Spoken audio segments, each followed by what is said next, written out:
I'd say the biggest shift that Albertsons is making to modernize in-store retail media is definitely the idea of networking and bringing together a really integrated solution that can scale across stores, but also be so precise as to really curate that shopper journey throughout the store. So bringing in technology for us is about creating that amazing shopper experience and adding to that amazing shopper experience we already have in store by way of bringing in content and giving our brand partners an opportunity to speak to our shoppers right when they're at the shelf edge. Liz, looking a little bit more deeply at that shopper experience, want to know how you're connecting shopper data and media activation so brands can influence decisions at the shelf, not just online. That's really been the challenge, right? Is how do you bring data into the in-store experience?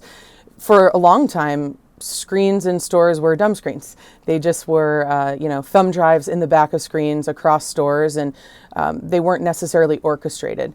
By bringing in more technology and by bringing in some of the sensor technology, our goal is really to create a feedback loop, much like we see in other digital spaces.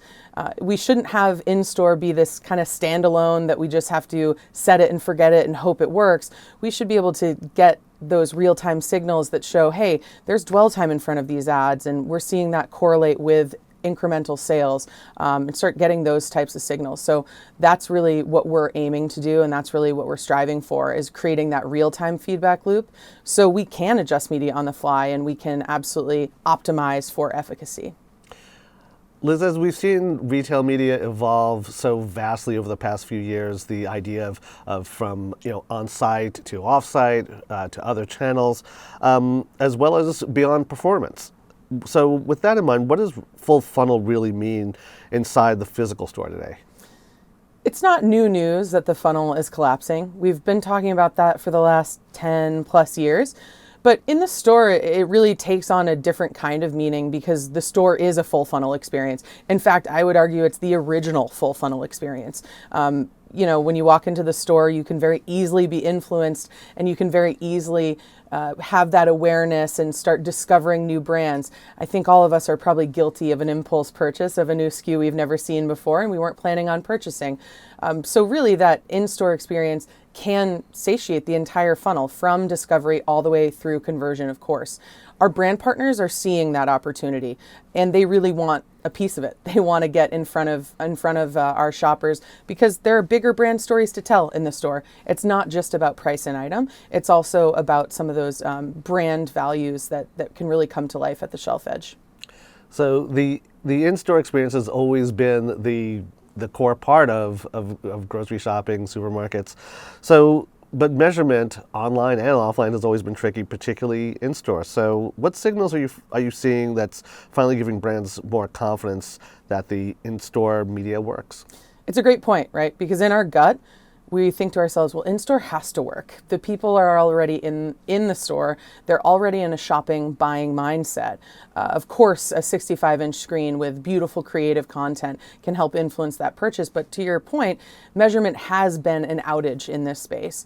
We just launched our match market incrementality methodology for in-store, which is really, really important because we want to show brands that, hey, this is driving shopper behavior in a different direction. We're able to influence shopper behavior and we're able to drive those incremental sales. So sales lift is a big piece of that, and we're really excited about our methodology, as are our brand partners.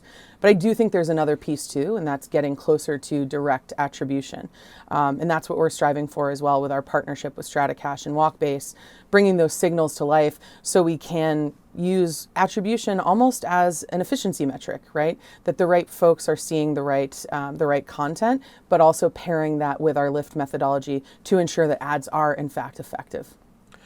Liz, it's still early in the year, and obviously NRF is a perfect vantage point to look at the advances to come, and wanted to get a sense of either what do you want to see, what do you expect to see in terms of innovation in, particularly in store over the next year. I think more orchestration in store. That's what we're really striving for. I think that's the next battleground, so to speak. How do we really curate shopper journeys? How do we orchestrate across screens? How do we use some of that intelligence that we're getting to inform and really influence that shopper journey? And maybe that's through some day parting, maybe that's through sequential messaging, maybe that's through integrated audio. But all of these things can really come together to create that really immersive experience for our shoppers. And that's what we're striving for. I don't think we'll be the only ones striving for that this year.